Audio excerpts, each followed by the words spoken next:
Hello and welcome. I hope you're having a good day. I'm going to be talking today a little bit about the new Ryzen 5000 processors, and later on in the video I'll be talking about the new GPUs as well.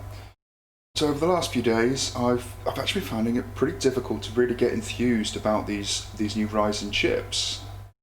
I mean, sure, they've technically taken the performance crown from Intel and it's kind of interesting, but what does that really mean for us gamers? These chips might be technically faster, but in reality, as a gamer, are you really going to notice much of that difference? No, probably not. What's more important is, can you get a performance level that, plays the games that you want to play, and at a reasonable price point?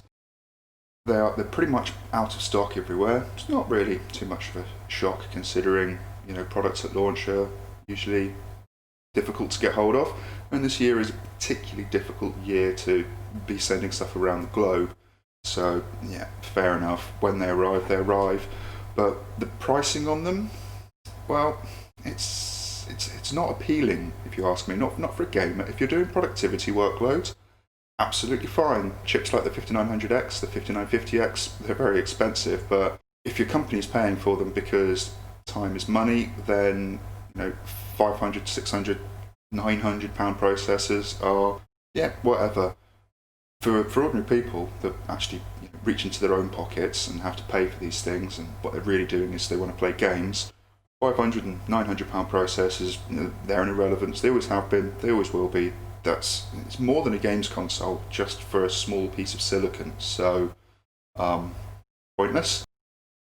And when we look at the prices of the new CPUs, $299.99 is what it will cost you to get a 5600X, presuming you can find one in stock, and that's about the same as I paid, a tiny bit less I suppose, for a 6700K just a handful of years ago.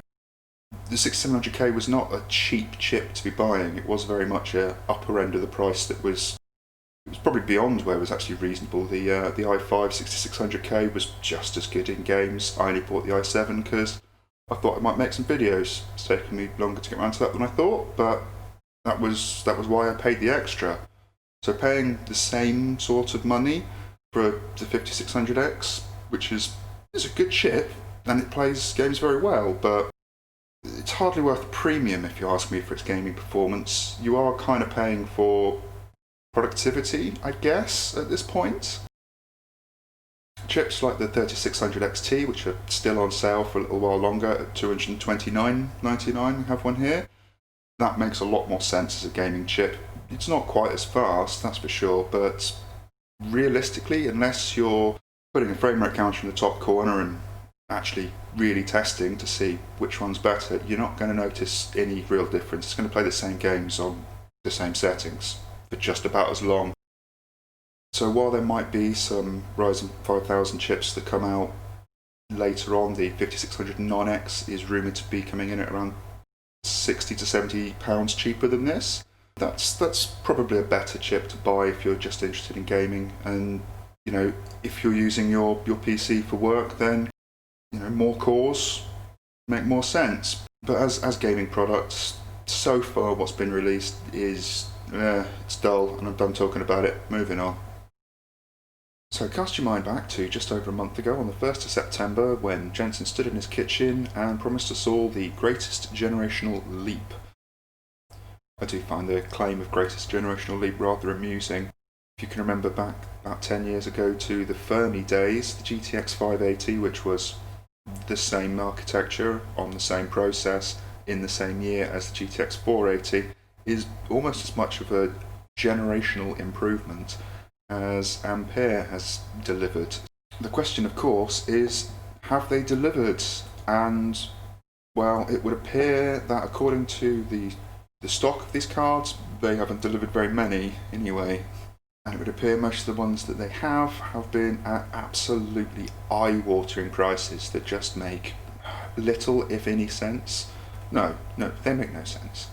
I've been keeping a bit of an eye on stock and availability. Not looking at buying any of these cards myself, but I have noticed that certain 3090s have been in stock. The PNY 3090 Accelerate, I don't like that name, whatever, and I don't like the look of the price either. About 12 of these have been sold in the last few days, if I remember correctly, and at $1,729.99, and that's pounds, which translates to a rather eye-watering $2,259. What? That's absolutely ridiculous amount of money to spend on a gaming graphics card, and it is actually, well, you get three 1080 Ti's if you've got them at roughly MSRP. 3090 is not 3 times the card that the 1080 Ti was. Why? What? Why are people buying these at this price? That's absolutely ridiculous. I think before we look at the less insanely priced GPUs from Nvidia, we should probably have a quick look at the requirements for a GPU for the next few years, because there is something that kind of stands out on that. Hi, I'm Keith Lee, CEO of Counterplay Games, the studio bringing you Godfall this holiday season. At 4K resolution using Ultra HD textures, Godfall requires tremendous memory bandwidth to run smoothly. In this intricately detailed scene, we're using 4K by 4K texture sizes and 12 gigabytes of graphics memory to play at 4K resolutions. RTX 3080, our new flagship GPU, 10 gigabytes of G6X. So it is worth pointing out that it is GDR6X, which has much higher bandwidth than the GDDR5 that is on the consoles. Should offset some of the lack of capacity issues on Nvidia's supposed flagship cards. I mean, second fastest in flagship, but whatever. So I don't think the 3080 is going to have any real difficulty keeping up with the consoles for the next few years, although at this price point, it really shouldn't be in question at all. It shouldn't have to even bring it up. When it comes to the 3070, on the other hand, it's only using GDR6, which will help with the memory bandwidth that console games are going to require, but it's not going to completely offset the fact that titles appear to be using up to 12 gigabytes. It's kind of difficult to anticipate exactly how that's going to transfer over to a GDR6 card, but to be honest, I'm not really sure that the 3070 even comes close to having enough VRAM to warrant its price when the consoles are going to be asking more than this card has to deliver. It costs more than a console, and it's probably not going to be able to keep up just because Nvidia kind of went a bit cheap on VRAM. 8 gigabytes for the third generation in a row. That should probably be a warning to anybody, and it really did leap out as I watched Jensen's presentation a month ago, was, these VRAM quantities, they're as small as I could possibly imagine them getting away with. It will be interesting to see what happens when the consoles come out.